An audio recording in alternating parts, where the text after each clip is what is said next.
高达 Seed 中的爆种究竟是个什么东西？在过往的视频中呢，凡是涉及到高达 Seed 系列的，都会有人问爆种究竟是什么，或者对爆种有一些误解性的言论。看到这个场面啊，我作为一个研究高达 Seed 的专家，就不得不给大家做视频来科普一下到底什么是爆种了。这个东西说简单了，其实就与超级赛亚人有点类似，是让人进入一种特殊的状态。不过与超级赛亚人不同的是，想进入超级赛亚人的状态，首先你得是个赛亚人。单就这一个前提条件，相信屏幕前99.2887%的观众啊就已经达不到了。而爆种则不同，无论你是不是调整者，都可以爆种的。这个时候肯定很多人打问号啊，或者提卡加利了吧？其实这个也算是很多人看 Seed 经常会误会的地方。卡加利虽然与吉拉是龙凤胎，但吉拉是在受精卵阶段就被从母体中取出单独调整的，而卡加利则是在吉拉母亲的坚持下留在肚子里边自然发育而成的。因此呢，吉拉是调整者，卡加利是自然人，这个逻辑啊也是很清晰。那么在此前提下，就是制作组正面向大家展示，爆种与调整者并不是绑定关系了，只不过自然人的爆种是把战斗力从5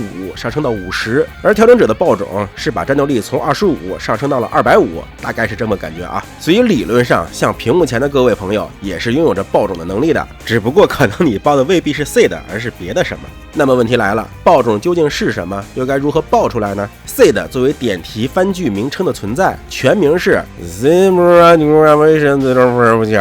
翻译成中文呢，就是决定种子进化的关键因子。在 CE 宇宙的科技树中，虽然还无法科学的定性爆种到底是啥，但是它的存在呢，已经是精英圈公认的了。毕竟这玩意儿在设定中是曾经在学术杂志中公开讨论过的。你看牧师第一次说吉拉是拥有 Seed 的人时，拉克斯就不会追问 Seed 是哪尼莫诺迪斯瓦，并且拥有 Seed 的人将被视为是率先进入人类下一个阶段的群体。这一点呢，其实就是照抄的 UC 纪元的 New Type。虽然对它究竟是啥不太了解，但是对它的功效记录还是很明确的。爆种后的人在视觉、听觉、触觉、感知等一切人体感官能力上都会进行质的飞跃，而且还能在提升反应速度的同时提升空间认知能力，就是操控龙骑兵所需要那种能力啊。另外呢，爆种状态下的人还会进入极度专注的状态，思维和判断力也会提高，小鸟除外。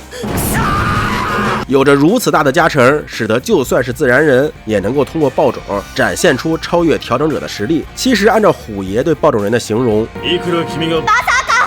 那就是飞鸟这种啊才更贴切。然而呢，看看吉拉和阿斯兰，反而多数情况下都是爆种以后变得安静了。这个就要说说该如何爆种了，大家可要听仔细了啊！目前已知的爆种主要有2种引发条件。第一种呢，是在有强烈的想要保护伙伴的意志下所引发的爆种，也是传说中的对面喊着友情啊、羁绊啊就冲上来的那种，属于日漫中非常常见的桥段。吉拉早期的爆种也主要是为了保护小伙伴和刚交的马子，这个相信大家稍微回想一下就能想起来。而另一种爆种呢，则是因为愤怒而引发的，如阿斯兰和飞鸟的第一次爆种都是如此，这也是更符合知名的状态。其实说起来啊，贝吉塔口中的超级赛亚人也应该是这种，但由于一般人呢不会来不来就暴怒，小鸟除外啊。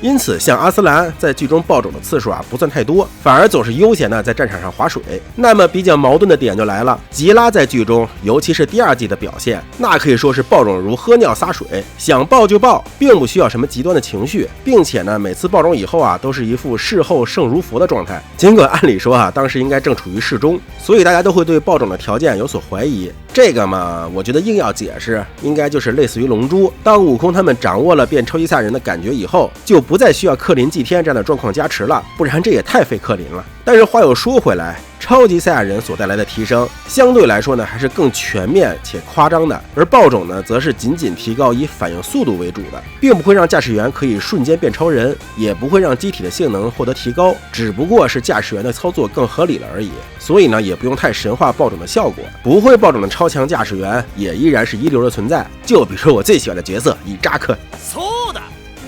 好了，今天视频这么多，视频制作不易，希望大家多多点赞支持，我们下期再见。